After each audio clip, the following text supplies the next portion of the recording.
Botol. Bawa pergi masjid pun boleh ni. Ambil lah.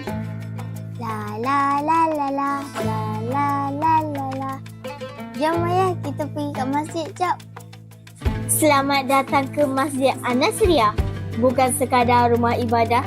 Inilah laman damai jiwa untuk kita semua. La la la la la la la la la la la la la la la. Wah, cantiknya masjid ni. Ada pusat pengumpulan plastik sekali guna. Cantik kan tempat wuduk ni? Lepas kita ambil wuduk, kita boleh masuk ke dalam masjid untuk solat. Masjid An-Nasriyah memiliki ruang solat yang sangat luas. Seni binanya sangat cantik dan kita boleh solat dengan selesa di sini.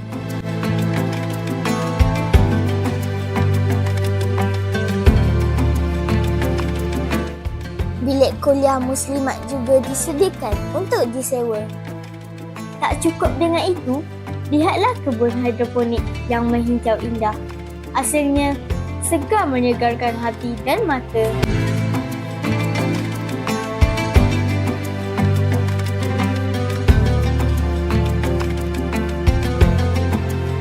Unik kan? Ada hotel kucing. Tempat si bulus dijaga dengan penuh kasih sayang. Hotel kucing ini mempunyai 10 bilik. Kadar sewanya RM10 sahaja untuk satu malam. Untuk tetamu dari jauh, homestay tersedia penuh selesa. Lebih istimewa, ada kelas komputer untuk anak yatim, ilmu teknologi untuk masa depan mereka. Banyak kemudahan disediakan untuk AJK masjid ini menjalankan tugas mulia mereka. Wah, selesanya. Oh, inilah bilik azan dan bilik imam. Segala perancangan dan aktiviti bermula dari sini. Wah, selesanya. Nak duduklah.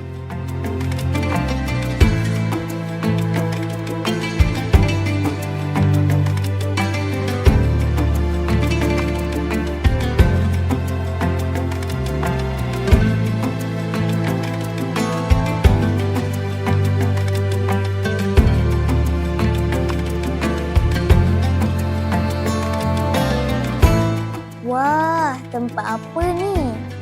Cantik betul tempat ambil wuduk. Rasa macam berada di tepi sungai. Rasanya begitu dekat dengan alam semula jadi. Lengkap juga dengan bilik pengurusan jenazah dan berjenazah. Urusan fardu kifayah dipermudahkan bersama. Pantry yang lengkap ini digunakan oleh AJK Masjid untuk penyediaan makanan ketika program masjid dijalankan. Selain menjimatkan kos, ia dapat mengeratkan silaturahim. Ini pula tempat wuduk bagi kaum muslimat. Ia direka dengan cukup istimewa untuk keselesaan dan menjamin aurat dijaga rapi. Tidak ketinggalan juga, kemudahan OKU menjadi keutamaan di sini. Tangga ni nak ke mana?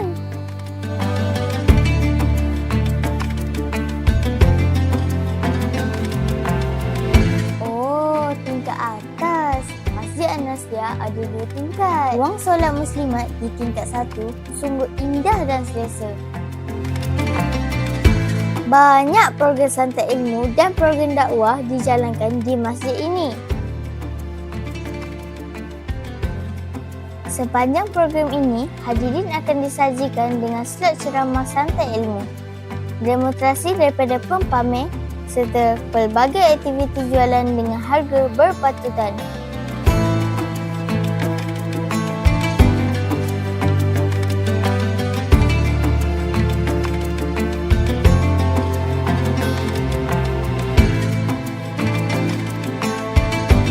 Mari kita teruskan langkah kecil kita menjaga masjid, menjaga bumi. Indah, lengkap, menyatukan hati.